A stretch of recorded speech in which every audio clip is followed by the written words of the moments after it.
the text message that exposed her husband's secret and started her perfect revenge. The text message arrived at 11:47 p.m., and with it, Isabella Chen's entire world cracked like glass struck by a hammer. She'd been awake, unable to sleep, her wedding dress hanging on the closet door like a ghost in the darkness of her bedroom. Tomorrow was supposed to be the happiest day of her life. Tomorrow, she would marry Marcus Wellington, the man who'd held her through her father's funeral, who'd proposed under the cherry blossoms in her mother's garden, who'd promised her forever with tears in his eyes. But the message wasn't from Marcus. Welcome to Heartfire Obsession. Welcome to my channel, Heartfire Obsession.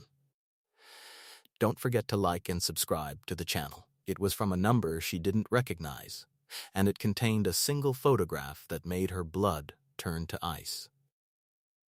Marcus, her Marcus, kissing another woman. Not a peck, not an accidental moment frozen in time, but a deep, passionate embrace outside what looked like a hotel. The woman's hand was tangled in his hair. His hand was pressed against the small of her back, pulling her closer. The timestamp on the photo read 9:23 p.m., just hours ago. Just hours before their wedding. Isabella's hands trembled so violently she nearly dropped her phone. Then came the second message. Thought you should know before you make the biggest mistake of your life. He's been with her for 6 months. Check his apartment. Bedroom closet. Back left corner. There's a box. The discovery. She shouldn't have gone. Any rational person would have called him, confronted him, demanded answers. But Isabella had never been good at rational when her heart was breaking. She grabbed her keys, threw on jeans and a hoodie over her pajamas, and drove through the empty streets to Marcus's apartment, the one he'd kept just until the wedding, even though they'd already signed the lease on their new place together. She still had her key. The apartment was dark, silent. Marcus was supposed to be at his bachelor party, probably stumbling home drunk with his groomsmen right about now, laughing about his last night of freedom. The thought made bile rise in her throat. The bedroom smelled like his cologne, that expensive one she'd bought him for Christmas. The closet door creaked when she opened it. Her heart hammered against her ribs as she pushed aside his suits, his shoes, everything that represented the life they were supposed to build together. The box was exactly where the message said it would be. Plain cardboard, unmarked, shoved into the back corner like a secret he thought would stay buried forever. The box of lies. Inside, Isabella found the architecture of betrayal meticulously preserved. Hotel receipts dating back 7 months, not 6 like the message had said. Photographs of Marcus with the woman from the picture, dozens of them, laughing at restaurants Isabella recognized, kissing on beaches she'd never visited, holding hands in parking lots. There were ticket stubs from movies he'd told Isabella he'd seen with his brother, restaurant receipts from nights he'd claimed he was working late. A birthday card signed "To my love, forever yours, Victoria," with a date from 3 weeks ago. But it was the letter that destroyed her completely. Handwritten, recent, the ink still dark and fresh. Marcus, I know you're scared. I know the wedding is tomorrow. But we've talked about this. You said you'd tell her. You promised me that after 6 months of hiding, of sneaking around, of pretending I don't exist, you'd finally be honest. I love you. I've loved you since that conference in Seattle, and I know you love me too. You've said it 100 times. So please, please don't go through with this wedding. Don't marry her when you know it's me you want. I'll be waiting at the Riverside Hotel, room 4112, until noon tomorrow. Come to me. Choose me. Choose us. Choose the truth. Isabella read the letter 3 times, each word a knife twisting deeper. The conference in Seattle. That was 8 months ago, right before he'd proposed. He'd come home with that ring, gotten down on one knee in her mother's garden, and told her she was his entire world. And he'd already been sleeping with Victoria. The confrontation. She was still sitting on his closet floor, surrounded by evidence of his lies, when she heard the apartment door open. Laughter, male voices, slurred and loud, his groomsmen dropping him off. "Dude, tomorrow, you're a married man." Someone shouted. "Last night of freedom." Another voice called.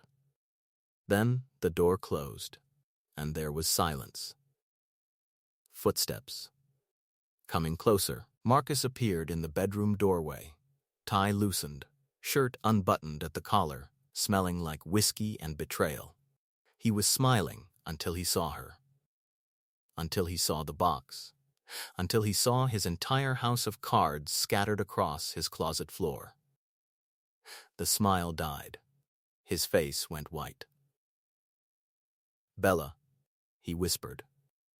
"What are you doing here?" She stood slowly, legs shaking, holding Victoria's letter in her hand like evidence at a trial. When she spoke, her voice was eerily calm. "Who is she?" "Bella, I can explain. Who is she?"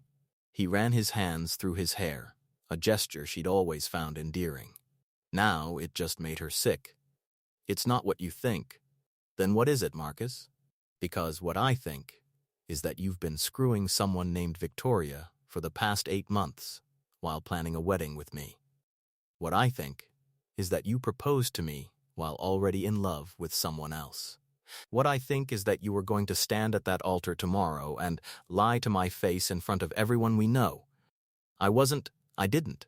He stepped toward her, hands outstretched like she was a frightened animal. "Bella, please, just listen to me. She's nothing. She's a mistake. It happened at that conference, and I tried to end it, but she wouldn't let go, and 8 months. Isabella's voice cracked. 8 months is not a mistake, Marcus. 8 months is a choice. A choice you made every single day to lie to me. The truth emerges. I love you," he said desperately. "I've always loved you. Victoria is just what? Just your backup plan? Just your side piece while you figure out if I'm really what you want?" Tears were streaming down her face now, hot and angry. "Did you sleep with her? Don't lie to me. Not now. Did you sleep with her?" The silence was answer enough. Something inside Isabella shattered completely. Not her heart, that had broken the moment she saw the photograph. This was something deeper.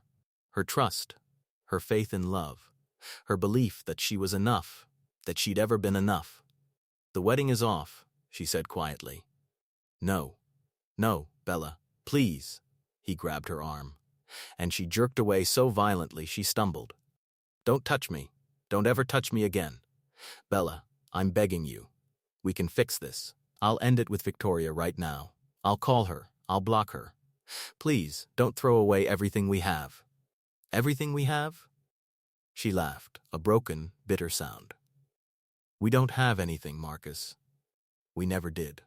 It was all a lie." She pushed past him, still clutching Victoria's letter, and headed for the door. He followed, pleading, making promises he'd never keep. But she didn't stop. Couldn't stop. If she stopped, if she stayed one more second, she might forgive him.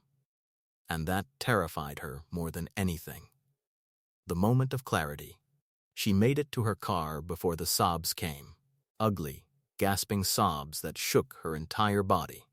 She sat in the driver's seat, hands gripping the steering wheel, and let herself break completely. Tomorrow was supposed to be her wedding day. Tomorrow, 200 guests would arrive at the venue. Tomorrow, her mother would cry happy tears, and her bridesmaids would fuss over her dress, and Marcus would wait at the altar with that smile that had once made her believe in fairy tales. But there would be no wedding. There would be no fairy tale. There would only be the ruins of everything she'd believed in, and the question that would haunt her for weeks to come: how do you come back from this? How do you ever trust anyone again? Her phone buzzed. Another message from the unknown number. I'm sorry you had to find out this way. But you deserved to know the truth. He would have married you tomorrow and kept seeing her. Some men don't deserve happy endings. Isabella stared at the message, then at Victoria's letter still clutched in her hand. Through her tears, through her heartbreak, something else began to bloom. Something cold and sharp and hungry. Marcus thought he could have it all. He thought he could break her heart and walk away unscathed, with his reputation intact, his life unchanged. He thought she would quietly cancel the wedding, disappear, let him spin whatever story he wanted. He was wrong. If he wanted to destroy her life, she would make sure he paid for it. Not with tears, not with begging, but with something far more permanent. As she started her car and pulled away from his apartment for the last time, Isabella Chen made herself a promise. Marcus Wellington would regret the day he ever lied to her. And when she was done, everyone would know exactly what kind of man he really was. Isabella didn't sleep. She sat at her kitchen table, Victoria's letter spread out before her, alongside printed screenshots of every hotel receipt, every photograph, every piece of evidence from Marcus's box of lies. Her wedding dress still hung in her bedroom, a white ghost mocking her from the shadows. In 6 hours, 200 guests would arrive at the Rosewood estate expecting a wedding. Her mother had spent $30,000 on this day. Her bridesmaids had traveled from across the country. The flowers were already arranged. The cake was already delivered. The string quartet was already booked. And the groom was a lying, cheating coward. Her phone wouldn't stop buzzing. Marcus had called 47 times, texted 93 times. Each message more desperate than the last. Please answer. Please talk to me. I'm sorry. I'm so sorry. I love you. Give me another chance. Don't do this. Think about what we're throwing away. We. Like he hadn't thrown it away all by himself. At 5 a.m., her mother called. Sweetheart? Are you awake? I couldn't sleep either. Too excited. I'm coming over with coffee and we'll start getting ready. The stylist will be there at 7. Mom, Isabella's voice cracked. The wedding is off.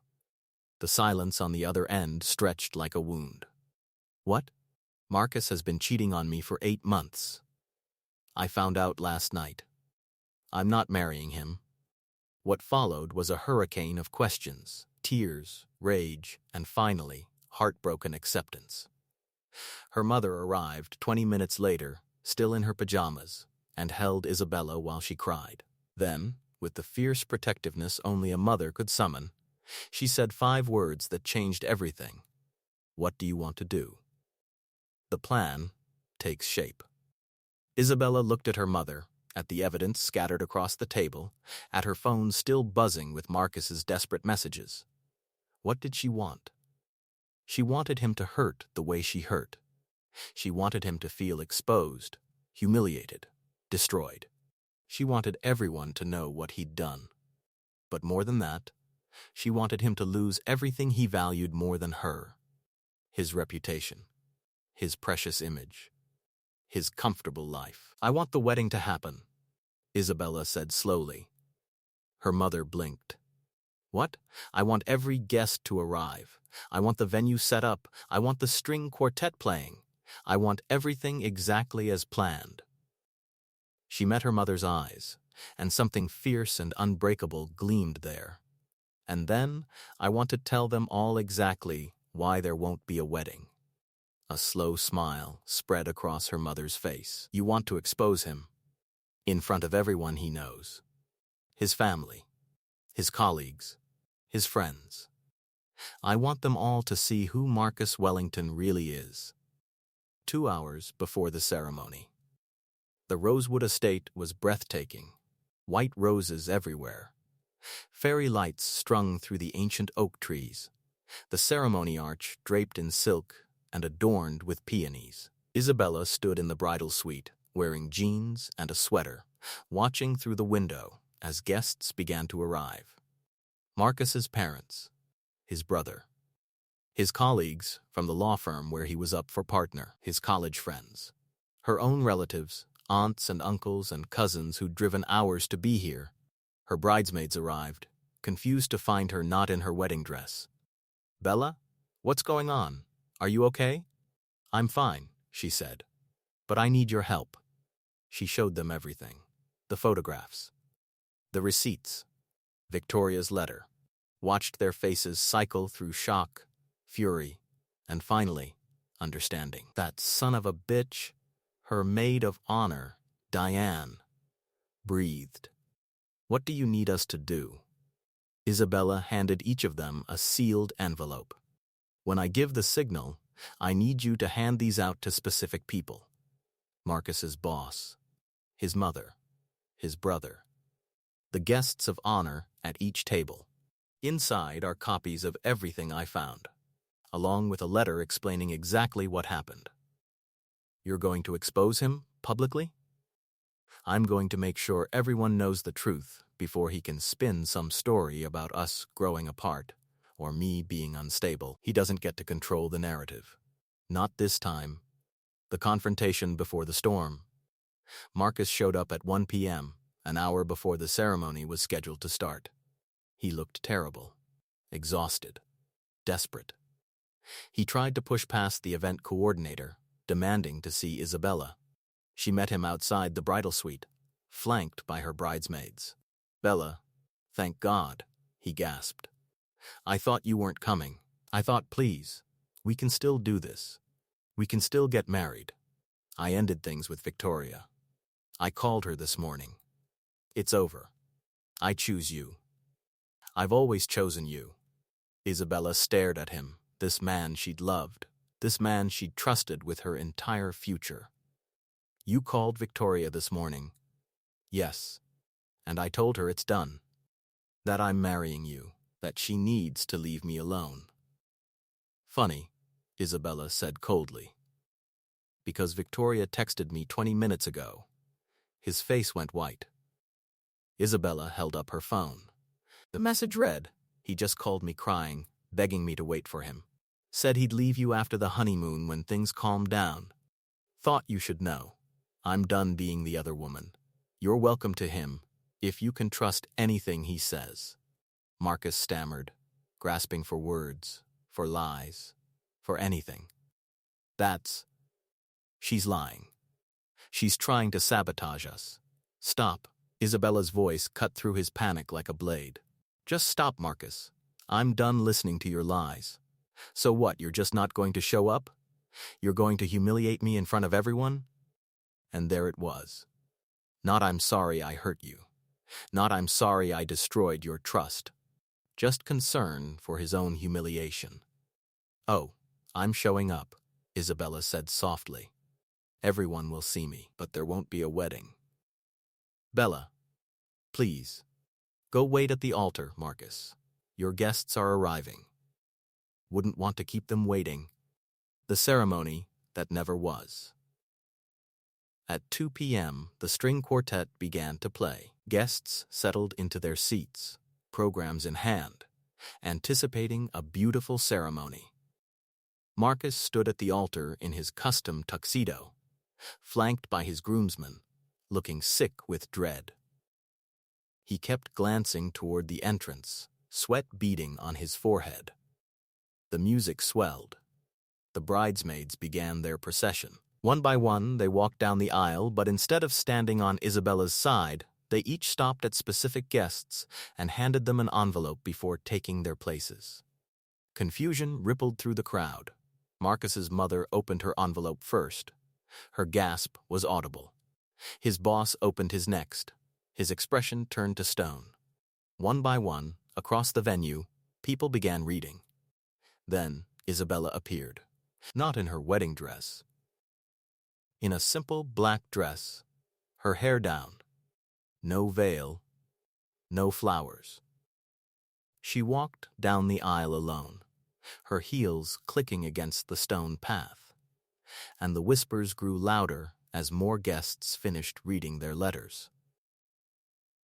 She stopped at the altar, looked at Marcus. His face was gray with terror. "Thank you all for coming," Isabella said, her voice amplified by the microphone the officiant wore. "I know you're confused. I know you're wondering why I'm not in a wedding dress, why you've received letters, why this doesn't look like the ceremony you expected." Marcus reached for her arm. "Bella, don't." She stepped away from him. "The reason there won't be a wedding today is because the man I was supposed to marry has been having an affair for the past 8 months. While he was planning this wedding with me, while he was choosing our honeymoon destination, while he was promising me forever, he was sleeping with another woman." The gasps were collective, a wave of shock rolling through the crowd. "Bella, please," Marcus's voice broke. "The letters you've received contain proof. Photographs, hotel receipts, a love letter from his mistress.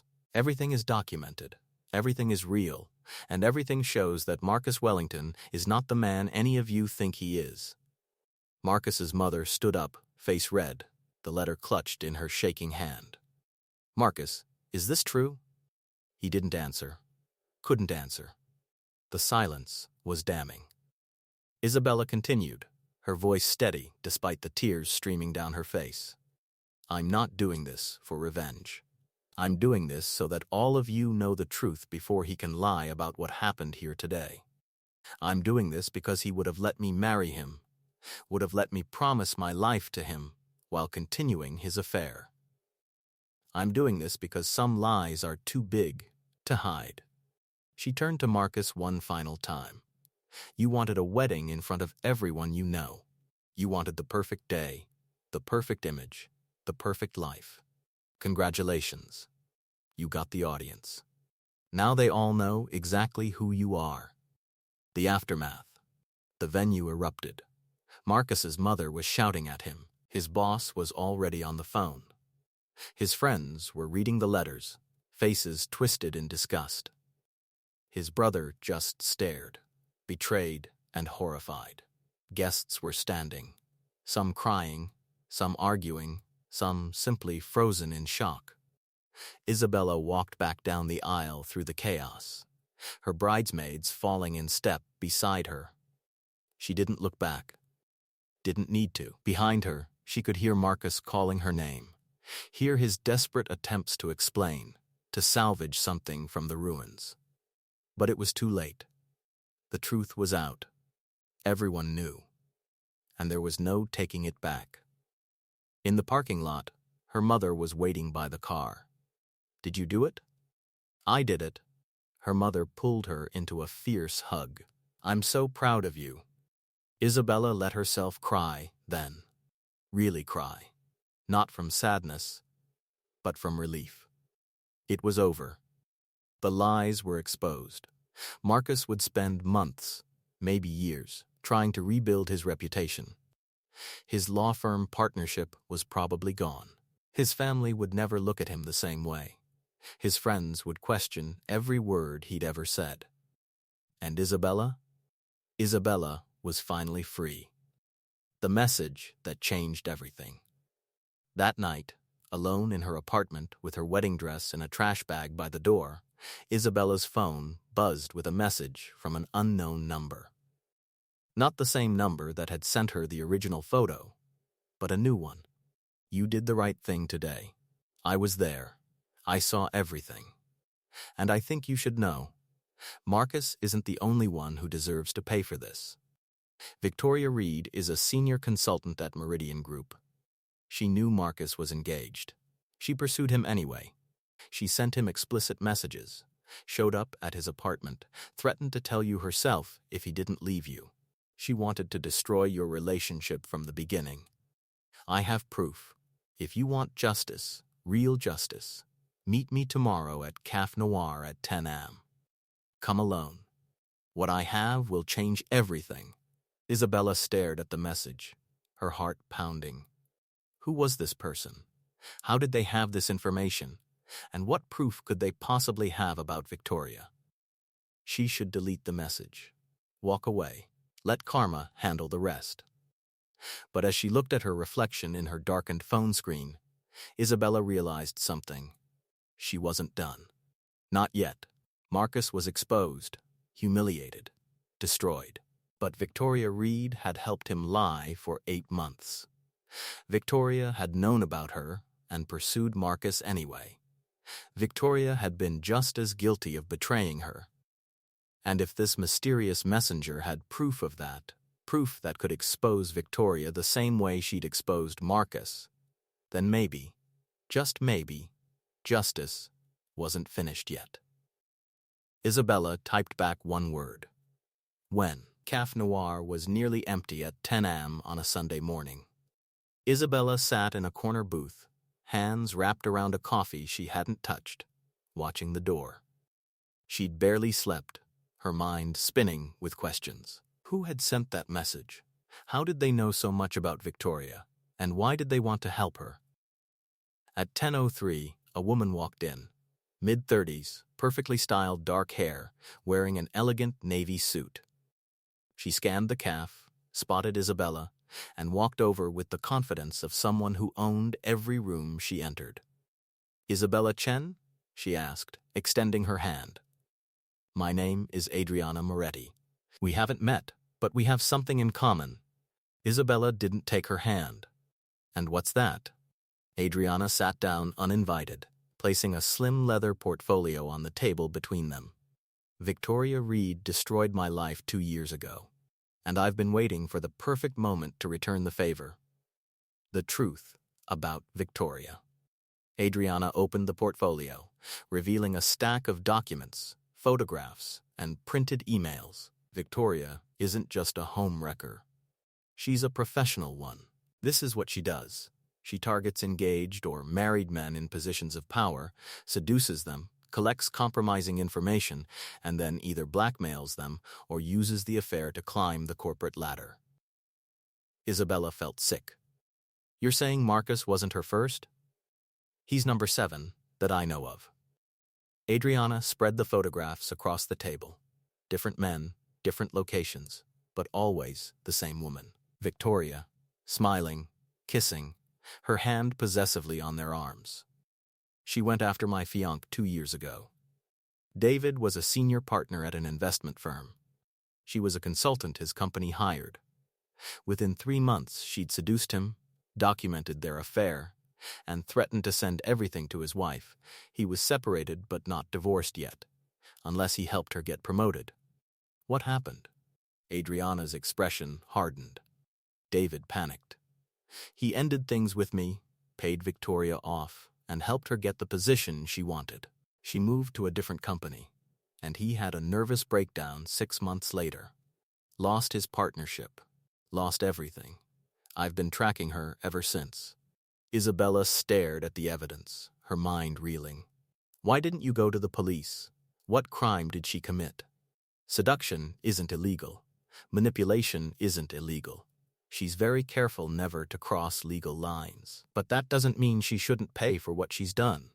Adriana leaned forward, her eyes intense. "I saw what you did yesterday.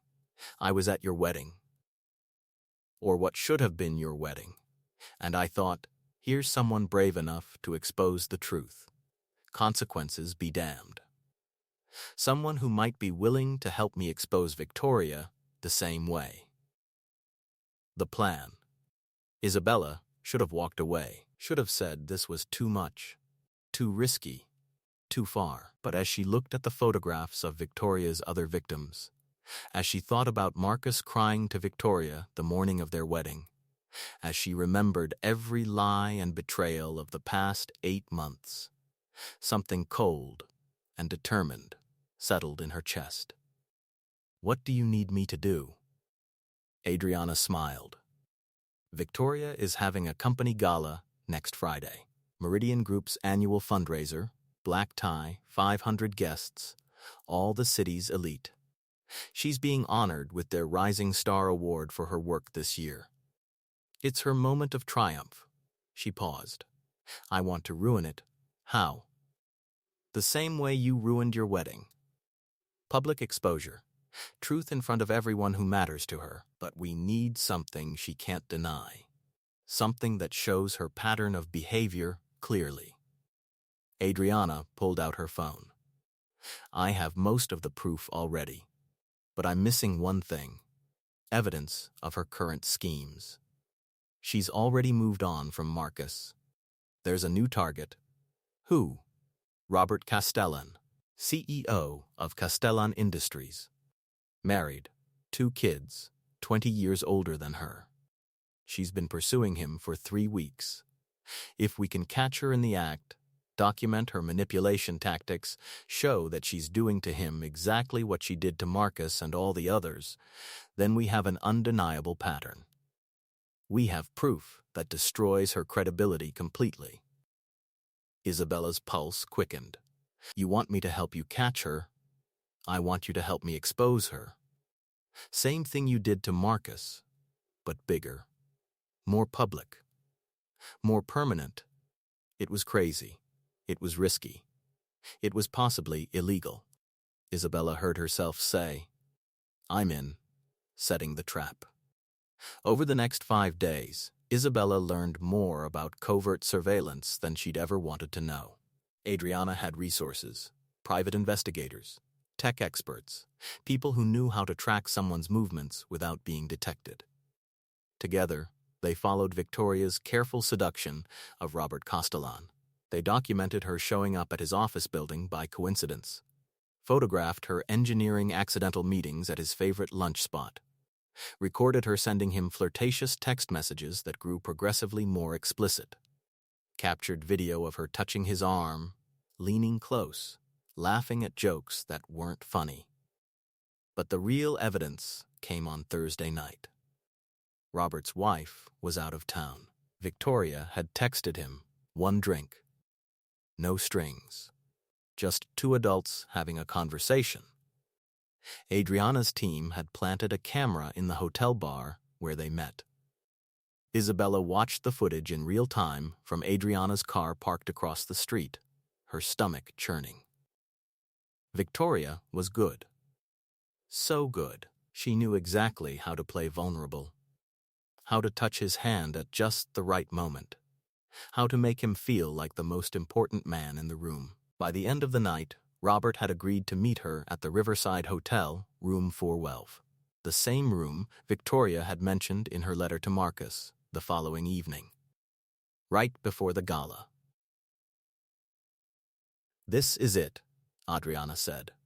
Tomorrow night, we get everything we need. And then at the gala, we show the world exactly who Victoria Reed really is. The gala. The Meridian Group's annual fundraiser was held at the Grand Bellamy Hotel, one of the city's most prestigious venues. Crystal chandeliers, string orchestra, tables decorated with centerpieces that cost more than Isabella's monthly rent, 500 guests in designer gowns and tailored tuxedos, champagne flowing, networking and deal-making disguised as charity. Isabella arrived with Adriana, both of them dressed to blend in. Isabella wore a deep emerald gown that her mother had insisted on buying. If you're going to expose a villain, at least look stunning doing it. They had credentials identifying them as journalists from a business magazine covering the event. Victoria was radiant. Her award had just been announced. She stood at the front of the ballroom in a silver gown, accepting applause, giving a practiced speech about dedication and hard work and integrity. The irony was suffocating. She's good, Isabella muttered. She's a liar, Adriana said. And in 10 minutes, everyone will know it. Adriana's team had already set up. The gala's AV system had been borrowed for the presentation. The video screens meant to display the charity's achievements were instead queued up with something very different. When Victoria finished her speech and the applause died down, Adriana stood from her table and raised her hand. Excuse me, I have a question for Miss Reed. The room quieted. Victoria smiled, confused but confident. Of course. I'm wondering if you could explain your consulting methodology, specifically how you've managed to advance so quickly in your career. I imagine it takes quite a bit of personal dedication. It does, Victoria said, still smiling. hard work, strategic thinking, building relationships. Speaking of relationships, Adriana interrupted. Could you explain your relationship with David Chen, Marcus Wellington, James Cordova, Daniel Hassan, Thomas Wright? Patrick. Victoria's smile froze. I don't know what you're talking about. No? Adriana nodded to the Av booth. Perhaps this will refresh your memory. The screens came to life. The exposure. What followed was devastating.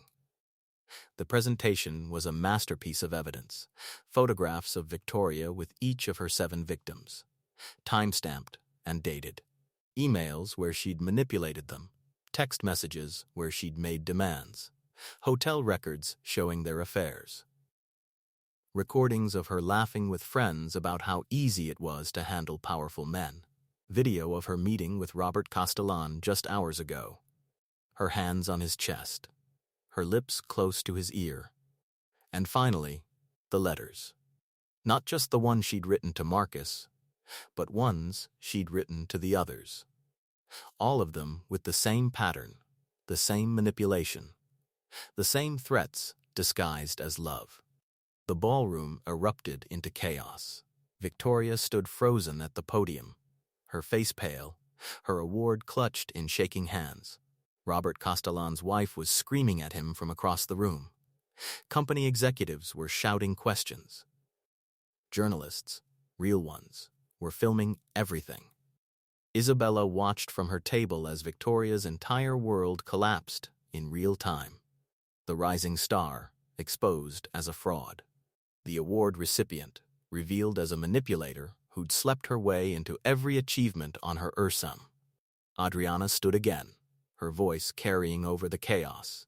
Victoria Reed has built her career on destroying families and manipulating men. She targets engaged or married men in positions of power, seduces them, and then uses their affairs for professional advancement or personal gain. Everything you just saw is documented, verified, and true. And it's time someone held her accountable. Security was moving toward them now, but it was too late. The damage was done. The evidence was out. And Victoria Reed's reputation was destroyed beyond repair. The confrontation.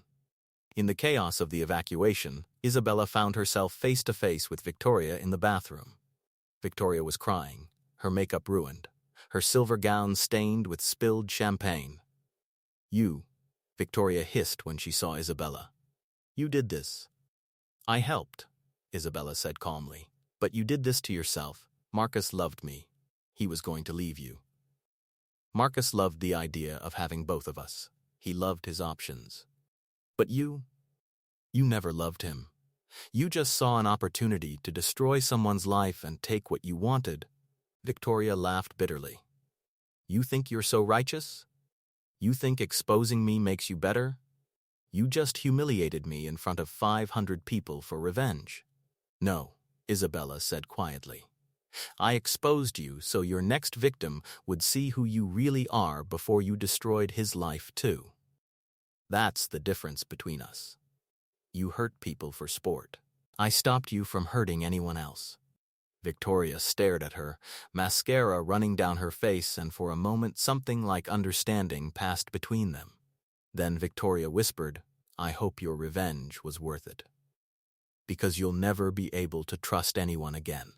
That's what betrayal does. It ruins you from the inside out. Isabella felt the words hit home, sharp and true. But she didn't flinch. Maybe, but at least I'm not a liar.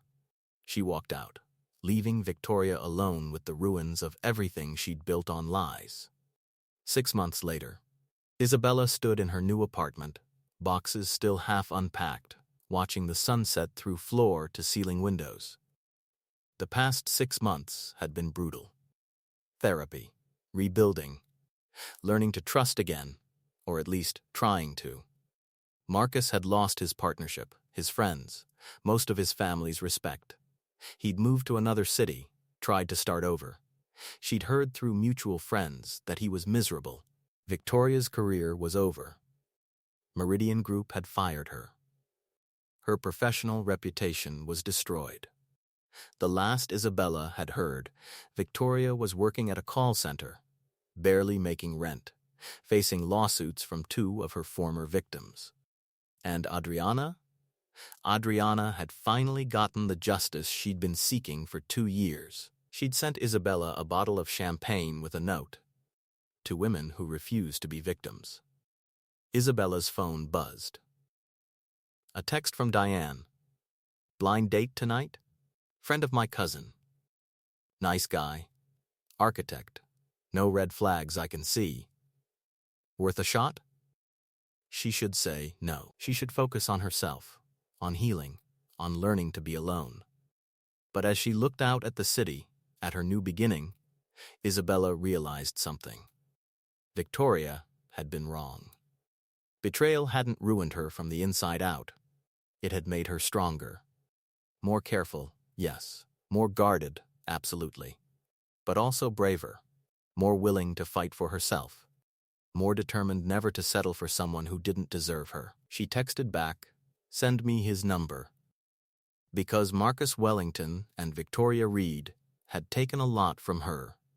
Her trust, her wedding, her fairy tale ending. But they hadn't taken everything. They hadn't taken her strength. They hadn't taken her courage.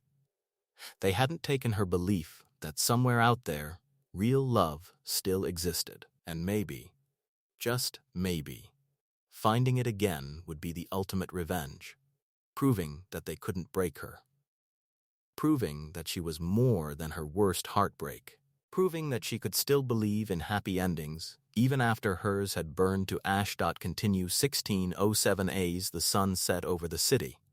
Isabella smiled. Not because she'd destroyed her enemies, though she had.